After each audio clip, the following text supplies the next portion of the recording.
Shout out sa mga overworked professionals na talagang pagod na pero hindi pa rin sapat ang kita. Nako, kung yan ang problema mo, nako, pag-usapan natin to.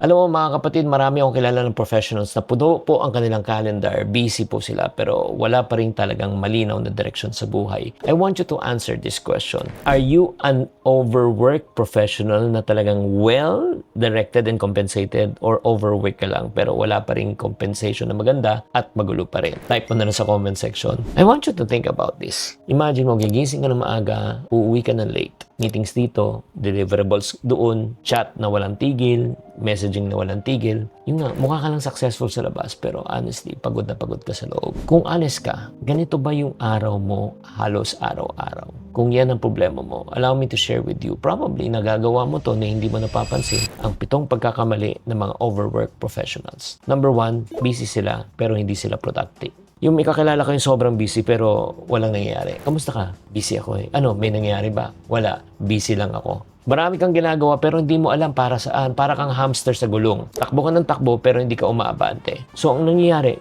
you move without progress. Honestly, I want you to really think, reflect. Pause ka muna. Yung busy mo is equivalent ba to effectivity, or yung busy mo is equivalent to stress? Check lang.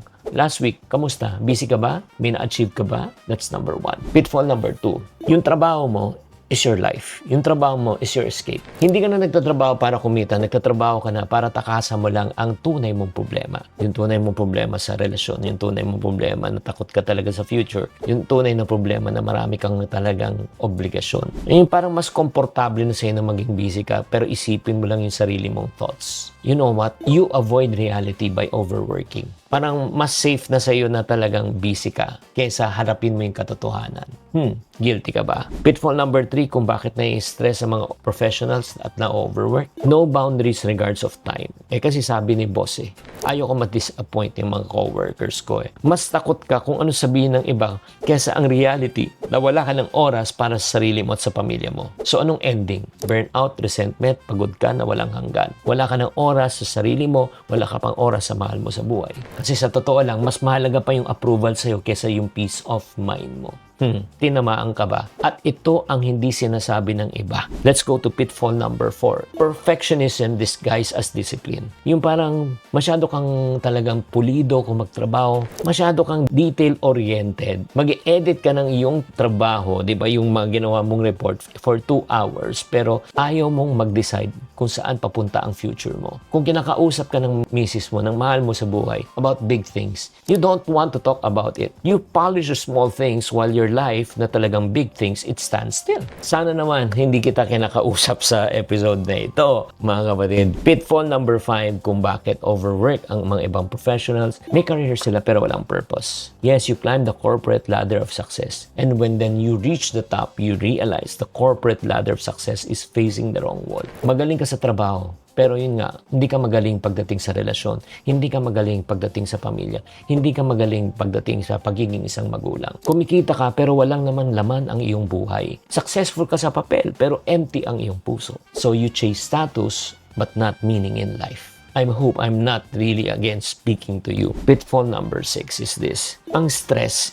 is equivalent to productivity. Parang kung hindi ka pagod, parang feeling mo may mali. Parang kailangan mo maging on the go parate. Parang nararamdaman mo yung halaga mo pag meron kang achievement. Nagiging badge of honor mo. You don't know yourself pag wala kang pressure. You stress na ang personality mo. At dito nagkakamali ang karamihan.